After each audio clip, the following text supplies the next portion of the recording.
Welcome back to day 2 of the Singapore group stage. We are on to game 3 of the day, which will feature Yeong-jin White Shield taking on North America's number 2 seed Cloud9. And when you looked at the 6 games from today, this was the headline matchup. How the hell it's going to follow what just happened, I don't know. Let's start by talking about Cloud9. They looked good yesterday. They went 2-0. I instantly want to say hi and Meteos. They stepped up on this stage. Let's talk about some of their play, how they perform. Maybe probably kick us off talking a little bit about Hai and how we looked yesterday. I'm actually really happy with Hai's performance, mostly because he's going up against other star mid laners. He's not going up against weak players and performing well. He's going against really good players and outperforming them. So it's kind of like not just playing well, but playing better than other really good players are. Well, I mean, he did have a very favorable matchup against Froggen with Syndra into Xerath. But even so, I think that Hai, I was talking about this before the games, but I think that he had the most to gain out of going and boot camping in Korea. I think Korean solo queue can do this guy a world of good, and it looks like it has. He stepped up, and he's still that excellent shot caller that we think about. Yeah, definitely delivering. Meteos, on the other hand, only 1 death across their 2 games, also a stellar performance.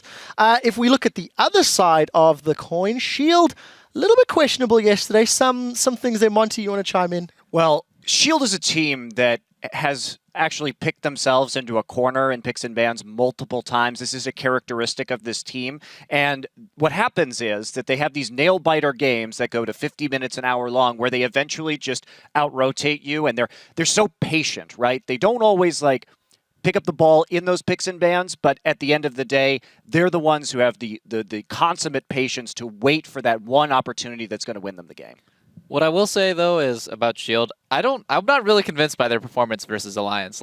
They were really far down early, and I really think that the only reason that they won was because Tristana just outscaled Lucian really, really hard, and their team comp just worked really well together. So, yeah, they have, decent picks and bans, and like Monty said, sometimes they pick themselves into a corner, so that might not even go off them in this match. But if they fall behind so much early game, they can lose to any team. Yeah, but you've got to give some props to Gorilla as well. Yes, Tristana was representative, but Gorilla playing that Thresh yesterday, hook after hook after hook. Probably was talking about Thresh earlier. Crepo, care to chime in a little bit on Gorilla, how he handled himself yesterday? He's just, I think, by far the player that has impressed me the most on that team. Just super solid. And when I watched his games before, what impressed me the most was not his Thresh, was just the Nami and the Janna play coming out, but he definitely stepped up. He just showed the world how good of a support he really, really is. Right, we have a large contingent of North American players on the bench now. We need to step back. Cloud9 has just watched... It's not a bench. Cloud9 has just watched Fnatic secure a win against Samsung Blue. Cloud9 put up a hell of a strong performance yesterday and are looking good. So I want you all to put your cards on the table. Tell me, who do you think is going to win this game? Yeong-jin Shield or Cloud9? We'll start with Monte Cristo. Who's going to pick up the win and why? I think Yeong-jin White Shield. I don't think they're going to make the same mistakes in picks and bans, but again, with this team, you never quite know. But their patient style, I think, will hold them out, and they will be able to win this game. Probably a long one, though. Crepo, you're up next. I'm going to surprise, and I'm going to go with Cloud9 here. I think they have what it takes, and I really like Meteos' play. He played so smart. He was putting pressure in different areas of the game all the time. It's like when you break down a wall, you can hammer it down, or you can just drill a couple holes in the right spots and then just completely deny the structural integrity of that wall. And that's what Meteos does. He's always in the right place. And yeah, C9's going to take this one. Prolly? Dude, I'm going with American Pie. Apple pie, whatever, all the pies. Apple pie. I'm going with C9. I think Hai is doing real well. I love Meteos right now. I think they got this really well. I hope the non-inverse of what you've done, when you call people out for playing bad, they play well. We will see. Maybe it's your fault. Maybe it's your fault. Double lift. Who's picking up the win and why? I'm also with Cloud9. I think Meteos, once again, just like Prolly just said, Meteos is playing spectacularly. His vision control, he doesn't make those ridiculous plays that Watch does, where I shouldn't say ridiculous, overly aggressive and get killed. Like you said, 1 death in 2 games. So Cloud9, I think, has this. They both have the same weaknesses also with the bottom lane that plays kind of passive. I worry a little bit for Sneaky and Lemon, but really, I think Cloud9 is really solid right now, and I'm so scared for Shield's early game. Yeah, based on what we saw from Alliance earlier in the day, I too am waving the American flag, and I hope Cloud9 brings it home. Right, fans at home have locked in their vote as well. According to LOLesports.com, it's Cloud9 who our viewers think will win this one, but it is only 60% of the vote that is not convinced by far. Let's send this one over to the guys at the caster desk for the play-by-play. Thank you very much, guys. The crowd is pumped up for this next match, so let's get right to it with a look at the rosters for both teams. On the blue side this time around, representing Korea, is Najim White Shield, with Save in the top lane, Watch in the jungle, Ggoong in the mid lane, Zefa the AD carry, and Gorilla on support. And on the red side is Cloud9 from the North American LCS. Up top is Balls in the jungle, Meteos, mid-high, AD carry Sneaky, and support LemonNation. And of course, then Ggoong and Hai take center stage for this game's featured matchup. Hai died to Froggen, but outfarmed him in lane. 99 CS at 10 minutes there. Froggen had 89 as well. So, you know, Hai has been performing very well in a lot of these things. That's 86 CS at 10 minutes. That's his average, I think, in the tournament across both games. So we'll see if he can keep performing. He has so much power from Korean solo queue, and it definitely feels like almost the Korean lords have been lifted off of these guys. I think the analyst desk got, as soon as they saw a Korean team lose, like, all right, I guess everyone can do it now. Cloud9, 3 votes on that desk. We'll see if it's true, though. Both these teams are 2-0 groups. As easy as that, one game. Yeah. It's like, well, yep. Definitely, though, and whenever you talk about Hai, you have to talk about shot calling as well, which was great against Alliance. But Ggoong, this guy is also a very strong player in the mid lane when he gets his specific champions. Now, both of these mid laners have been criticized for the small champion pools in the past, and they've both worked to actually change those champions pools, something Ggoong himself had to work on when, you know, Nidalee was reworked and LeBlanc was reworked. So we'll have to see how these guys kind of clash here, especially if picks and bans is something that is a difficulty for Shield. That's usually where Cloud9 excel. If both mid laners have kind of small pools, which do overlap a little bit, by the way. Well, let's stay on that point then, since we're going into Champion Select next. Where are the big picks and the big bans in this game? So the big thing that overlaps is, of course, the Zed for both of those guys. Ahri, not so much. That's more a Ggoong thing. And Syndra is probably more of a Hai thing. Yeah. Actually, more even of just a North American thing. I think specifically the Syndra is a pick that a lot of other regions have not been respecting that much. It's good in almost all scenarios that Cloud9 wants to try and create. Really strong lane bully, and it has the ability to create fights in the mid and late game, which, since LemonNation is on this Janet tick, it's actually one of the only champions who can create fights without fully committing. It's actually very key to Cloud9's strategy, I think. It's actually a champion that during the North American regionals, we saw a huge surge in popularity of Syndra for all these teams because she's so strong at forcing things in so many different scenarios. Her stun is probably one of the best utility spells you can get from a mid laner. Even comparing him to Xerath, who has a very comparable stun, Syndra's goes through champions. It has an extra 50 range on it, so you can get those Fog of War stuns. Plus, it travels much, much faster. Have to look up the number again. I had it before we started. You and your numbers today, you did so much nice research. All right. You got experience in minion wave. It travels 200 units faster. So Xerath's stun is much easier to dodge. Syndra's travels at 2,500 miles an hour? It's Teemos. It's missile speed. It's Teemos. It's 2,500 missile speeds. So let's check in then and have a look at the Oh, it's banned. banned! No! Yeah, you were going to get to do your numbers once again, but banned away here by Najim White Shield, along with Maokai for Cloud9, taking away Alistair, taking away Zillion as well. Well, at least we know Syndra was a smart ban right there. They did their research too. It was like, 2,500, that's way too fast. It makes it a little scary for Cloud9 to actually find fights if they do want to go with LemonNation's Janna once again. But remember, this is against Gorilla, the guy who wanted to show the world how to play Janna. We'll see here, though, because, you know, he's definitely not been sad about going onto that Thresh. I just wanted to point out that Cloud9 actually having both Zillion and Alistair banned against them in their previous 2 games. And today they say, well, we actually don't want to play them anyway, so we'll just ban them out. It's a big blue side ban there. And the final ban will actually be Lee Sin. No final ban there for Najim White Shield, which is an interesting. So, were they docked a ban? Not that I know of. Yeah, we weren't notified that they were docked a ban on one of their bans. So, and you said earlier on that Zed was going to be a big one in this one, and that was left open, and Shield first pick it, similar to what we saw earlier with Daerek. So interesting, we were just notified they for sure were not docked a ban. They passed on that on purpose. They ban out the Syndra, and they take the Zed. So the overlap they decide to take, they ban out the one that they don't have an overlap on, and we will see the pools of these mid laners being crucial in this matchup. Well, first off, I like the fact that Meteos was able to lock down Kazakhs. I feel like Kazakhs and Lee Sin are the two big junglers here at the World Championship. They get the only one left available. I'm also curious about whether Hai will break out Fizz. It's something he's put a fair amount of practice in. I've never really seen him have a great game on it, but a lot of people trained it to play against Zed. Well, if you're throwing out possibilities there for Hai, he's also played Kazakhs in the mid lane. Oh, yeah. But you made a really good point, though. With Lee Sin already banned and Kazakhs locked in, that's the jungler that they probably want to go with. Hai has not played mid lane Kazakhs in a long time. So on the other side then for White Shield, picking up Rise here. We'll also get Gorilla on Thresh. We heard a bit before we even said it in the last game as well that we saw Shield in that, you know, people have been talking about the Janna and the Nami from Gorilla, but his Thresh has been so good. Better than his Janna, because honestly, they're undefeated. He's made so many clutch hooks. He was one of the sole reasons they made it back in that first game of the day against Alliance, just finding hooks. And it's such a playmaking champion that top-level players can really excel on. The NWS was just talking about it. So many of these really top-level supports making plays after plays with Thresh. He has so many options with his kit.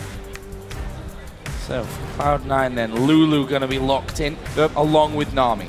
Tristana protection right here coming in. They've got double support, semi-supports already locked in. I wonder if they have Orion in the mid lane. threats already, so they can actually put their defenses on whichever of these threats is actually under fire here. They don't have to.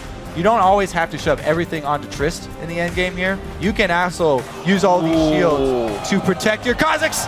Oh! Or Talon. That's the other thing. One thing about high Talon champion into Zed? I guess so. It's not that great of a mid lane matchup, but it's something that Hai has been training the crap out of. Pretty much all of his main mid laners outside of Syndra are all physical damage dealers, so they need to have that magic damage top lane, but into a Zed. Yikes. All right, so we can definitely say this for sure, not just to protect the Trist combo, because they've got two other very high value threats here. This is a 3 squishy threat, 2 support system here from Cloud9. This combo takes a lot of precision to pull off. This is going to take a lot of very crisp communication and crisp team fighting from Cloud9 to pull this off. And are you going to then put forward the argument that Cloud9, if any team were to do that, are possibly that team? Yes. Especially from North America. I mean, good. I have to look at White Shield's composition as well. With the first pick Zed, it is a scary amount of pick composition, but they're super late game scaling. Yes, they have Ryze in the top lane, but Trist versus Corki, it does seem like they might actually get outscaled a bit. And so here's the thing. These two assassins that Cloud9 have picked actually work really well together because Talon is actually sort of a team fight oriented assassin. He's not like Zed, who's definitely thrives on that split pushing. Talon actually can have a huge impact on team fights because he does so much AoE. So if he jumps in, does his AoE burst, Kazakhs can clean up. They've got Tristana firing from the back for late game insurance. So many options here from Cloud9. Let's get into it though. Well, remember, we'll be checking in on how you guys are voting during the game, so continue to tweet at LOL Esports and use the hashtag NWS win or C9 win for who you think will prevail. But for now, we are going to get into game. It's Najin White Shield versus Cloud9. Basically, the game right now to seal who's going to be sat at the top of the group. I also got a last little bit of information about White Shield's missed ban. We have translators actually listening into the champion select as well, and apparently they were discussing the plan, couldn't decide on one, so just left it. Hey, sometimes no decision is better than a bad decision. But with bans, you know, they didn't want to ban their own champion. That's one thing. There's a lot of power bans that get traded back and forth. Do you ban Ryze? Do you ban Zed? They end up getting both of them, and those have been bans in the past. All right, let's see how that matchup does turn out, because as we heard emphatically from Prawley on the desk, very difficult matchup here for Talon. Small margin for error. Hai can pull it off. This is not like a hard counter, but there is a small margin for error. Hai has stepped up in huge ways, say his teammates, since that North American LCS playoff defeat to TSM. They do get scouted by a nice ward there, so White Shield will have an early game edge here in that regard. Spotted them coming back out of the jungle though, so White Shield know that they're actually safe in there. We'll see if that actually influences what will be starting. We also see Zefa and Gorilla starting fairly well pushed up this lane. This could be interesting if Cloud9 decide to face check in. So he's standing here to see if there will be that blue invade, to see if there is that swap up top and late side blue invade. Nanjing White Shield. Looks like they're actually going to try and start here for a watch. I wonder if they saw that ward go down. I don't think so. Well, they saw them coming in, could probably surmise from that one as Now they see him in lane. Gorilla, will actually show himself there as well. They were waiting for quite a while inside of that brush, but it will be a normal 2v2 start here. So I guess we can stay there and talk about this lane matchup. We say it's normal, but this is actually the first time Cloud9's decided to go for a 2v2. They've done so much swapping both in the North American playoffs and so far in this group stage. We'll have to see how this Trish-Nami plays out. And you can see Gorilla and Zefa were up in the lane just in case there was a lane swap. They kind of expected it from Cloud9 because they've done it so often. They were ready to pool those minions and get them to focus to push the minion wave back. And that's also maybe why the rest of the members were sitting up by that blue. But Cloud9 this time around, not going for the lane swap.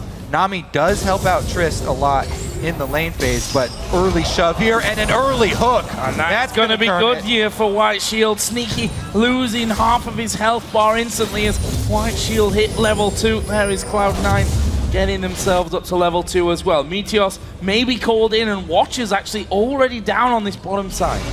It would be an incredibly dangerous and also out of character gank for Meteos if he actually tries to gank this lane early on. I think he's just going to try and get a bit of vision control and go back to farming. That's generally what he likes to do, is just let the other jungler try his first gank, and when his laners dodge the gank, he then has an edge on the enemy jungler. So far, Hai is giving as good as he gets in this lane. Now, he has started with the Crystalline Flash, so he doesn't run He can use his abilities to trade more effectively. He tries to get minions in with the harass when he throws out his rake, or tries to get harass in with his minions when he throws it out. 2 for 1. Currently very even as well is that lane. One lane that's not quite as even at this point though is that top lane. We'll visit that in just a moment as we see Watch coming around from the vision of Cloud9. They see Watch looping in there, so they're going to be aware that they could be in danger here, possibly. Watch is going all the way up and will get a very deep ward inside of Cloud9's jungle. So, super early on, Meteos doesn't actually want to fight Watch unless he has, some big vision advantage on him and he can get the jump. Or if he has backup. So later on, he'll be fine and he can outscale. But early on, doesn't want to take those 1 versus 1s because if the police hits that cocoon, it's going to be devastating. Yeah, they're basically just trading pink wards, trading deep wards on the map here. It's not unlike Cloud9 to almost sacrifice one lane for the benefit of the other.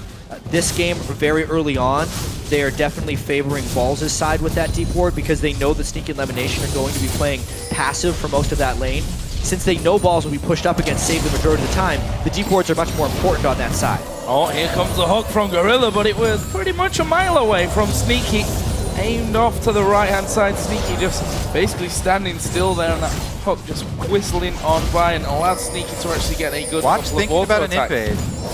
Oh, they're pinging for the gank up top on Balls. Watch is going to go through Cloud9's jungle. The deep ward didn't help. Yeah. Balls is going to be It's such a deep ward that it missed the ward in what would be a likely scenario. Oh, here comes Safe, and Watch going to come through into this one. They're going to wait until the cocoon comes out. It's a good flash from Balls.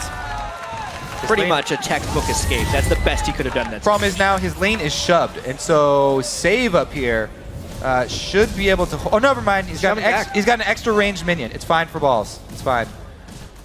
Doesn't have to burn his teleport either because he doesn't want to overextend in that lane. He brings 2 wards for himself. One is pink. Meteos also takes that opportunity because Watch shows top. He invades the bottom side jungle. Watch's ward though sees him. Ooh, that's looking to counter. Better get that quick. Nah, Watch does not come up. Well, actually headed towards that bottom side of the map where, to be fair, Sneaky and LemonNation have pushed out a little bit from that turret. There are actually no wards in position, so not being able to get up far enough to get that vision down. They see a spot watch coming in. There's a flash into the play. Can they lock one down? Balls going to TP in, but LemonNation is going down. His first blood for Zefa. Balls is there. But Sneaky going aggressive, looking for Zefa. There is Meteos as well. Gorilla's low. He will be the focus, and Balls will get the kill back. Meanwhile, Save finishes off Sneaky on the top side. He's kind of in no man's land now, though. He's got to escape. It's a 2v1 for White Shield so far, but this fight is not over yet. Zed trying to mirror high. It's going to be a fight. Oh, there's the death mark coming down. Save will move in from the side. Ggoong going to get some decent damage down, but he's being burnt down by the Ignite. He's able to escape, though, in the end. Save did a big loop, and he also lives. High used his ultimate in lane, so he didn't have it there, or they would have been able to turn around on Ggoong. That's why Ggoong had the confidence to chase down High and open up an escape route for Save. That fight in the bottom lane, though, was so close. The fact that White Shield came out 2v1 for that one could have very well gone the other way. Let's check this one out real quickly. Obviously, Gorilla starts it off nice. They get enough damage down onto LemonNation. He was close to being able to escape this one. Such an amazing glitter lance by Balls here. I thought they were going to get more casualties, but Sneaky is kind of caught out a bit by himself. Gorilla once again plays on this Thresh, a crucial pick for Najin White Shield. Gorilla, because of the initiative that he took in the bottom lane trade, even with their teleport coming in later, they still come out ahead. And a 14 CS lead is what remains of that one. Lead for Zefa. Ggoong is slightly ahead here at 5, but for all intents and purposes, it is level there as Ggoong gets the blue buff gifted over to him by Watch. See what High decides to go for. A pickaxe start, actually, for High. I do have to say, the biggest beneficiary of everything that happened was Save in the top lane. The last of the top lane carries on Rise. First off, Watch's gank early on relieved the pressure Balls was placing on him, and then when he could teleport down to get a kill as well, considering his early game disadvantage, he is sitting pretty up there and primed to carry. He's already got his tier and his catalyst. Building up for him, only 8.5 minutes into this game. Balls back into that lane. Of course, he's going for his Athenes first. Talked about High going for that pickaxe, and actually he's going to go pretty damn aggressive there onto Ggoong. Is that a signal that he wants to head back? Save again, throwing out the ultimate onto Balls in the top. He's feeling a lot more confident now. Yep, he's got his mana stacking items. He's got that kill you talked about. Balls did get one as well, though, so we're evened up on that. I just want to go over that exchange that we just saw mid, though. High actually spamming his ultimate here in lane. As we said before, he used it in lane before the last exchange for lane control. He gets a lot of damage down on the Zed, but also clears the minion wave very quickly every time he uses his ultimate as well, shoving in Zed. And with the blue buff, it's on a remarkably low cooldown, only 62 seconds, so basically a minute, and you can see he almost has it back up. And it's something we even saw Ggoong using when he was on Talon against FLICKR. Oh, Save actually has no flash here after that last encounter down in the bottom lane. Meteos waiting inside of the tri-bush, so there is a ward there, but Save needs to be careful as to how far up he goes. There is the step forward, and Meteos decides that is going to be the time for him to come in. Can he lock down Save? The slow will come in there. Will they even dive this one? There is a wild growth coming in together. Knock up. There is the lockdown coming back, and Meteos taking a lot of damage. Will they get the kill? It's a pretty common Cloud9 trade. A 10-minute gank up top isn't warded against because the enemy team can just take the dragon on you. They're trading, trying to shut down Save for a big objective. Excuse me, it was Pawn. But yeah, they are going to trade that for the dragon here. Najin White Shield able to secure that simple exchange of jungle pressure. So, we've hit the 10-minute mark already. So 1,500 gold lead for the Korean side of Najin White Shield. His bottom lane still being held by Zefa. Thanks in part to Gorilla's amazing play so far. I think we've seen one hook that's gone wide. The rest have been pretty much either dodged with the jumps away from Sneaky or landed to set things up. That might even happen now once again as Zephyr's just stepping up there to put as much deep damage down as he can, which will include single auto attack this time around only onto that tower. Meanwhile, Ggoong's got some free time in that middle lane because we did see High recalling to pick himself up the Tiamat.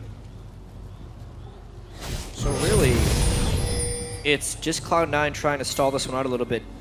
If we're going into a Najin White Shield versus Cloud9 game, we can't expect fireworks. The way these teams have actually been able to win games has been through fairly slow, methodical manner.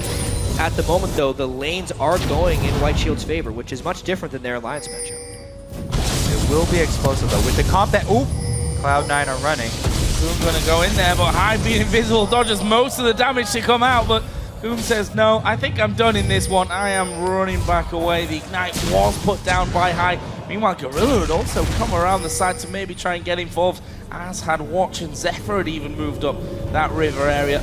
Nothing really on the table for them, though, so no kills will go down in that mid lane. Yeah, Cloud9's bottom lane's leaking a little bit right now. I'm wondering when Zefa and Gorilla are going to start putting pressure on the rest of the map, or if they're going to be able to clean that bottom lane quickly, because Gorilla's going to try and make an impact. Now he's going mid. He's making his impact now. Oh, they're going to go in. Can they hook him? No. Flash actually going to be forced from High, so, I mean, moving in for that one, forcing out the summoner spell. A win. We saw exactly this same thing from Najin White Shield's bottom lane last time. Corki Thresh, they got an early lead. Gorilla started roaming. He got mobility boots, and he affected the rest of the map. Uh-oh, Sneaky could be in trouble. LemonNation could actually be in trouble here. The hook will land into the box. He's slowed for days. The cocoon follows. There is an exhaust down, and Watch can't get through. Luckily for him, the white comes up there, and he's able to back off. Gorilla might not be so lucky, but the TP from Save is going to come down. Sneaky less than half HP. Balls is there as well. Oh! They finish him off. They do get one. Save is going to die to the tower, though, and Balls somehow still alive. Finally finished off, but High comes down, and he'll clean up that one. Gorilla needs to run as well. In a 5v4, Cloud9 trades the kills beautifully, and Meteos just now arrives. Said it was going to be explosive with the comp that Cloud9 are running. All very squishy, but high damage output. And the dive there from Najin White Shield turned around very quickly. Gives also Cloud9 some control around this Dragon Pit. They do clear out the pink ward, but man, those deep wards, Najin White Shield invading really hard on this blue buff side of Cloud9. Gorilla, as we said, making play after play with this Thresh, flashing that non-tidal wave. Right after I said it'll be a passive game, this happens. Obviously, it looked a little confusing that they backed off, but that's because the balls teleported came in behind the fight. He arrives just about the same time Rise does it, because that's bad. Another kill. Another kill. It's LemonNation caught out of position there. I mean, there's 3 men on top of him.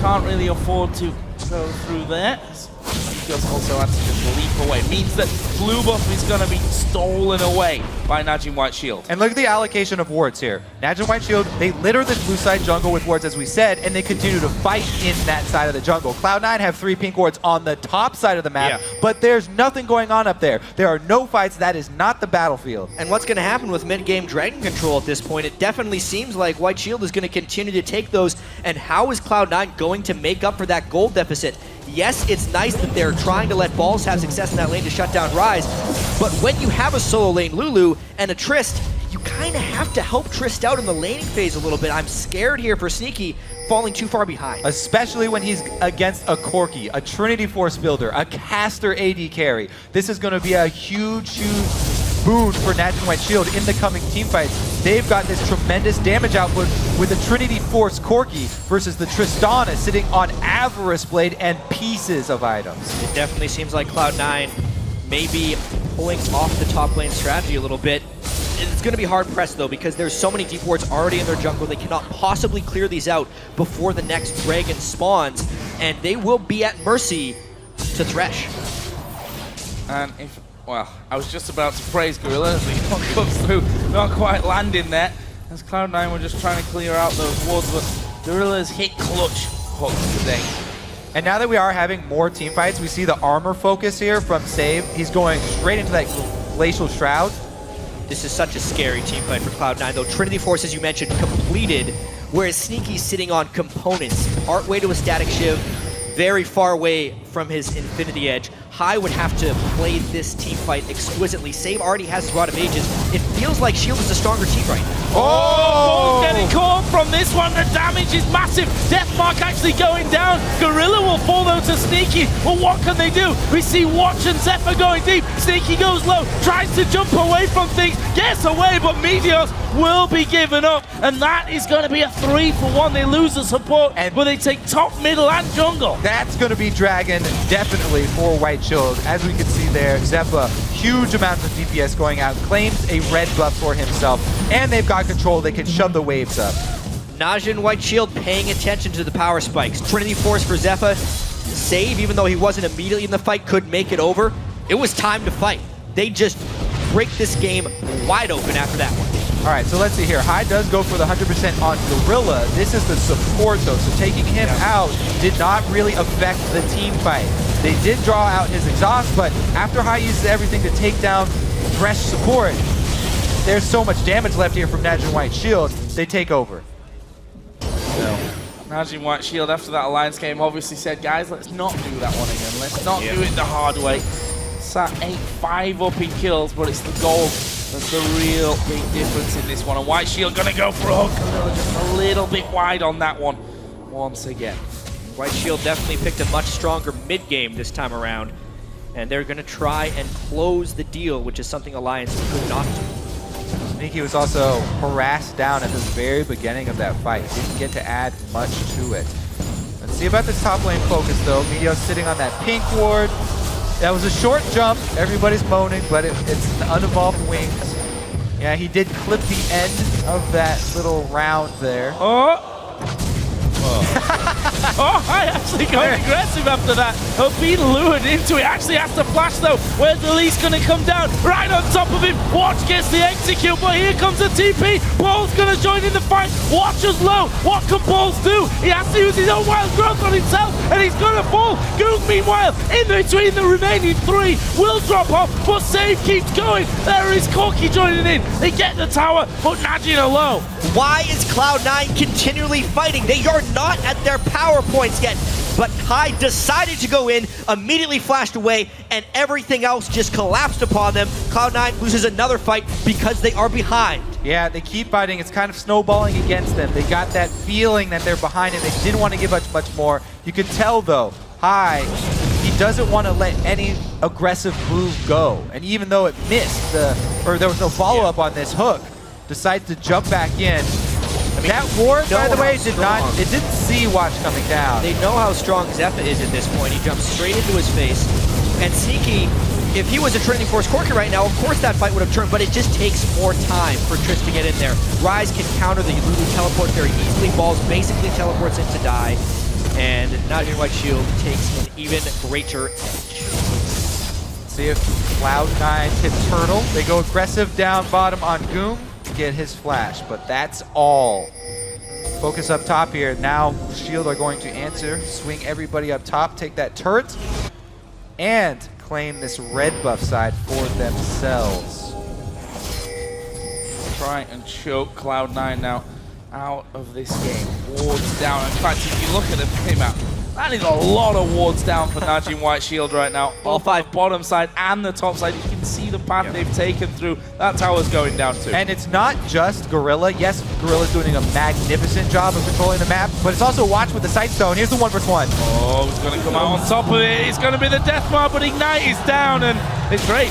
He upgraded his sweeper to get the Oracle lens so early on to go for that 1v1. It does afford him the experience of winning that 1v1, but they still trade. That's actually really good for High. He gets a shutdown bonus, and maybe he can use his talent for a team fight victory, but the global gold disadvantage and honestly the power of Save and Zefa at the moment just seems like much more than Cloud9 can deal with. Definitely is too much to handle mid lane. Yeah, the gold disparity across the board is pretty devastating. Top lane, AD carries both about 2,000 gold behind their opposite number. And we're closing in on a 10,000 gold lead here for Najin White Shield. And that's with just that outer ring of turrets going down. Plus, of course, that one here in the middle that we're looking at right now. We've got 1 minute and 40 until the next dragon comes up. I think it's going to be a case of having to maybe give this one up for Cloud9. Yes, please. Yeah, at this point. Otherwise, they'll lose the game before 30 minutes. They may already have lost this one, depending on how well White Shield knows how to close. Sneaky needs a lot of time to get more and more items. Infinity Edge, Berserker Greaves, he's probably going to even need a Last Whisper, since Watch and Save have started working towards some major armor itemization already. clear item path for them with 280 assassins. Tristana. Small win there for Cloud9, both skill shots missing, but that was 1 ward in 10 that are on their side of the jungle. At least 10. That's a lot down there. We do see Ggoong just doing a lap. He was obviously pushing that top wave out. Actually, we'll wait here inside of the enemy jungle, just looking by that raid camp to get some free damage down. Meanwhile, Watch was determined to come around and get this pink ward. Will finally be able to do so. And White Shield now strangling the bottom side. And you can really see Najin's focus on ward control and commitment to it. A minute ago, there were all 5 pink wards down for White Shield. They're currently still having all 5 down, yet they have 4 pink wards in their inventory just in case one gets taken down or if they need to move their vision. They are just maximizing their ward limits on the map. And not only is it a double sight zone, he's upgraded to a Ruby sight zone as well. So he can stay out on the map longer and still have wards. Yeah, Save is gonna just turn around and kill Meteos because it's just that strong right now. That's bad. Yeah. That's really bad. For all the attention that Cloud9 put into trying to shut Save down, it has failed, and it has cost them Sneaky's farm as well. It's one of those games where everything goes wrong. It was the play coming in at the last second there. Pink ward goes down to spot high, and they're going to keep chasing here. The Rune Prison's going to come up in a second. There it is, and the finisher from Save up at 5-2-2 after 22 minutes on Rise. They should push in now. Looks like they already have control down bottom. That's where they're making their move. This turret gonna go down to Corky here, trying to put on work, but they go mid. Sneaky, I feel that he may be falling prey once again, and the death mark does go down. It's Watch actually that finishes off the kill. Meanwhile, Zefa has been pushing that bottom lane, and across the map, White Shield are just demolishing Cloud9. They got the kills and the turret down at the exact same time. They are not letting this mid-game window go to waste. There's no way they're going to wait around for Tristana to scale up here. Najin White Shield pushing it very, very hard. And Najin Shield is kind of proving that they can play multiple styles. They had the late game turtle against Alliance when Alliance had the mid game composition. They probably also watched a little bit of Blue's late game composition fail to Fnatic, and they say, you know what, this late game thing is a little bit too risky. They go for a mid game composition that still has some strong late game insurance with Rise, and they're just destroying Cloud9 here, 24 minutes. So, yeah, I mean, if we look at the actual goal totals, it's not a pretty picture for Cloud9. The only turret left outside of the base is in that top lane, which itself has already faced quite a lot of pressure. We still see, I believe, 4 out of 5 pink wards are still alive on the map for Najin White Shield. Continuing that vision dominance, making it so hard for Cloud9 to actually walk away. The pink ward is down. High is going to get the support from Balls here, but Save just going to blow him to pieces. Sneaky comes in, actually blows him back into the lane. Slow comes down. TP, no, can't get away from the wild growth. Turns back to do the damage onto Balls, and Cloud9 gang up for the single all kill. 5 of them. But And the it's going to entire take their base base. has been pushed, yeah. That is just a bit of an overcommit there by Cloud9. They had a mission to kill Save. However, I guess. the goal not working out. No. Oh dear. They lose the middle inhibitor turret. They're going to lose the top inhibitor turret. One of the inhibitors may go down here as well, and maybe even worse if Gorilla can land a hook. Ggoong in the meantime still hammering away. Sneaky is pushing the bottom lane. Going to get an inner tower for that one, but there is Ggoong going on to LemonNation. Where's the splat? There it is, and he goes back, and Cloud9 oh, where did he go? Okay, back to the middle lane, still alive. They could even get both in him with the kill. They will. They're so far ahead. Yeah, that is a case of winning the battle for Cloud9 with their mission to kill Save, but losing the war. Their entire base is demolished. That's wide open for Najin White Shield. At least he didn't get away with that teleport. I mean, that would have been a disaster. At the end of the day, though, High on the run yet again. One more missile? Is out of options here in a lot of different ways.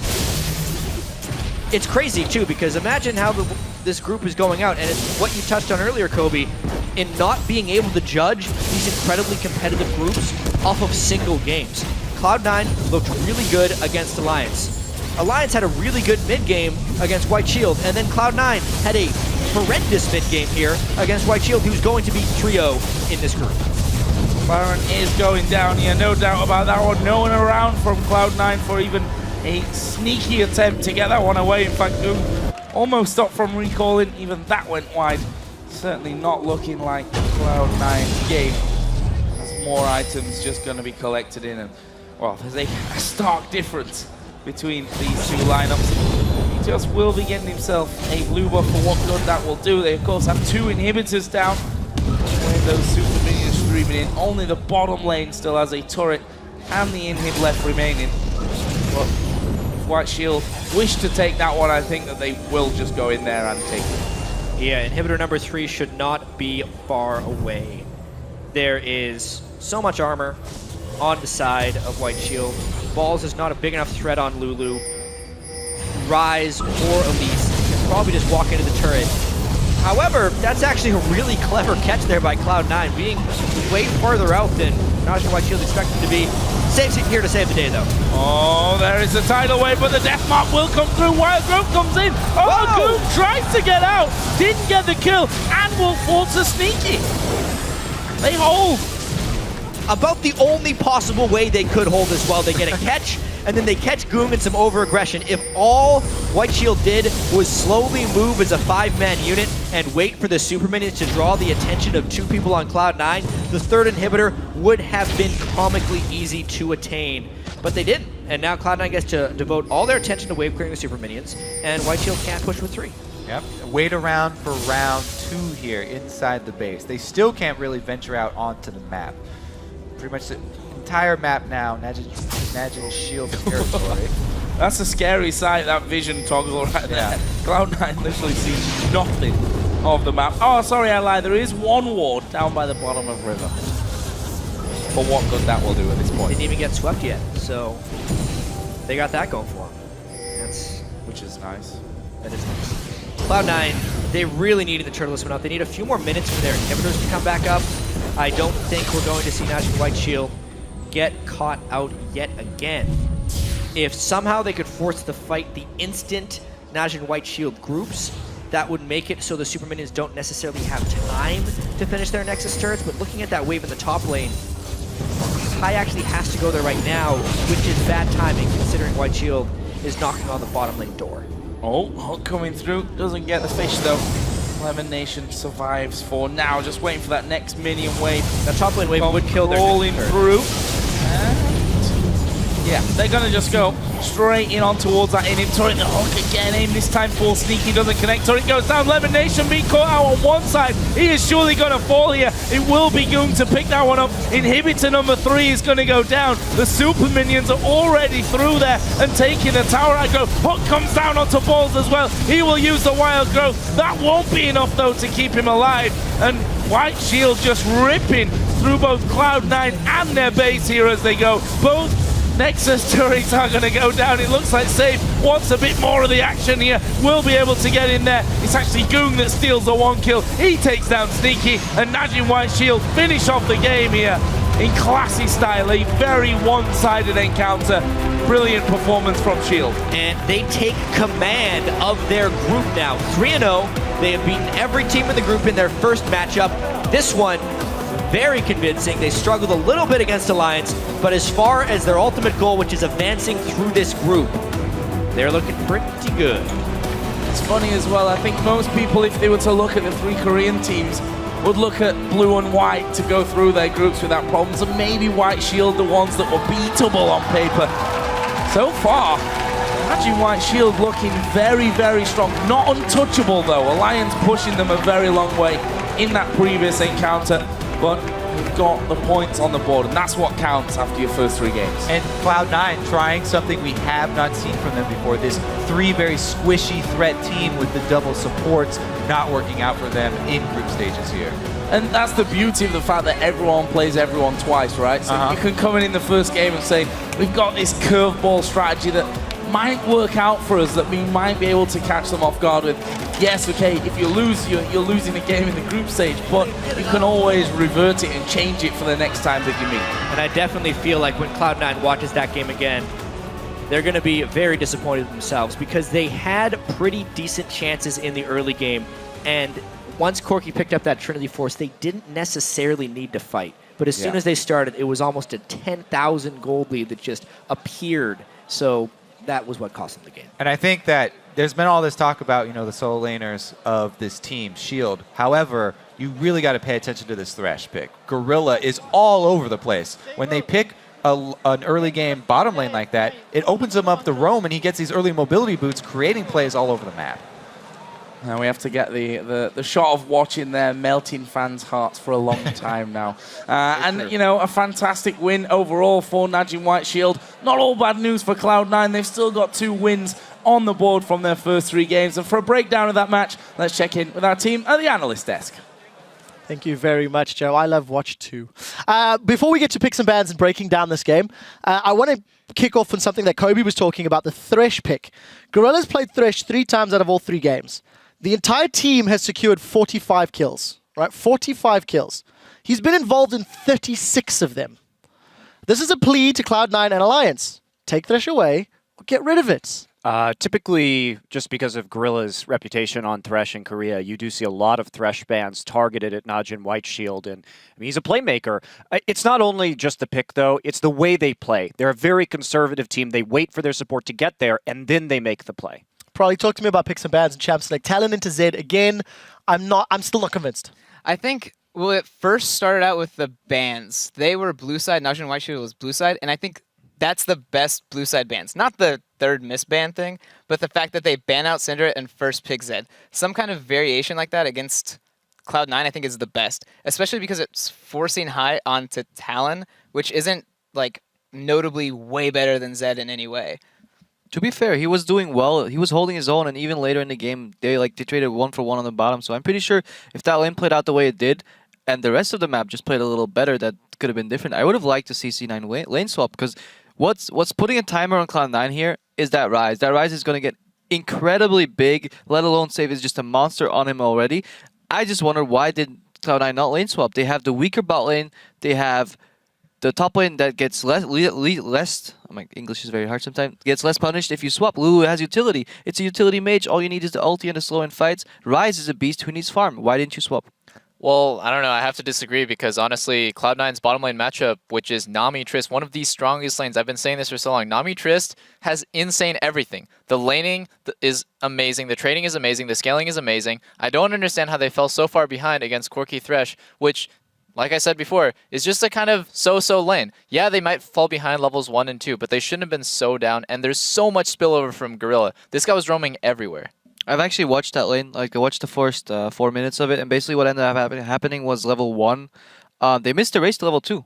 They could have won it. Sneaky basically stood still and he played poorly. Went left and right, and he probably could have put in 3 more auto attacks, tied the race for the first wave, and then just challenged level 2. Instead, they desperately tried to get level 2 and then got out-traded really hard, which put if you go for the race and you lose, then you lose really hard. If you give up the wave, you can just farm on their tower. But if you both challenge to get to level 2 and you're the one on the losing side, that's when you get punished really hard, and that ended up happening. Well, I think that Najin Shield put a lot of emphasis on that bottom lane. It seemed teleports going in, it seemed roams, it seemed ganks. Let's pull the first replay up onto your screens. It's quite a chaotic one with a whole lot of people getting involved. Roll this one out, and I quite like the play. Zefa and Sneaky going toe-to-toe, but look at the minimap. Look at the pressure on LemonNation, and over the course of the next few minutes, everybody gets involved. Monty, talk to me through the play. Such a good flash over that tidal wave, and LemonNation's going to get hooked right here. And what you're going to see is actually Sneaky jump in and then heal to get LemonNation out of there. Now at this point, they're trying to chase it back in. Save is now trying to TP between the turrets. So he's going to come in, flash forward, go down onto Sneaky. Of course, there's the Lulu. Now, a lot of kind of awkward positioning here from Shield. They went in a little bit too deep and got caught out. They try and run 2 through the turret. I think that split there was really suboptimal, and by the time High gets in, he's going to pick up another kill as well. So I don't think Watch should have repelled to the wave there if he knows his top lane is coming in with teleport. Yeah. So Monte Cristo, you were the only analyst to correctly predict the winner of this game. Anything you want to say to your fellow analysts? Yeah, guys, come on. The rose-colored glasses, after a Western team wins, you can't just put these things on and say, hey, one game, now everybody can beat the Koreans. No. You take them off and you say, Koreans are still Koreans. Let me ask you a question. Do you know the last time a North American team beat a Korean team? This guy should know. He was on that team. CLG, back in 2012, Champion Summer, beat MVP Blue the last time. Okay? I beat Acorn, boys. So just very quickly, you guys can have that back because you know the last time a European team beat a Korean team? Right, guys, after a day and a half of action, let's actually see where our teams stack up. Pull up that standings graphic and we can quickly see LMQ, of course, 2-0, Fnatic 1-1 after taking down Samsung Blue, as I have just rubbed in our analysts' noses. Group D, Najin White Shield 3-0 after completing their first half of the group stage, Cloud9 2-1, Alliance 0-2. I guess I'll take some of that salt back. Guys, we do have to go to a quick commercial break, but when we return, OMG and Fnatic will face off in our 4th game of the day. Guys, don't go anywhere.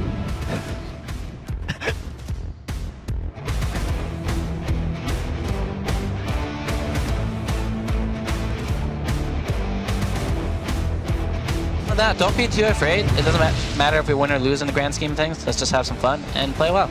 Sneaky at less than half HP. Balls is there as well. Oh! They finish him off. They do get one. Damage is massive. Death mark actually going down. Gorilla will fall though to Sneaky. But what can they do? We see Watch and Zefa going deep. Balls gonna join in the fight. Watch is low. What can Balls do? He has to use his own wild growth on himself, and he's gonna fall.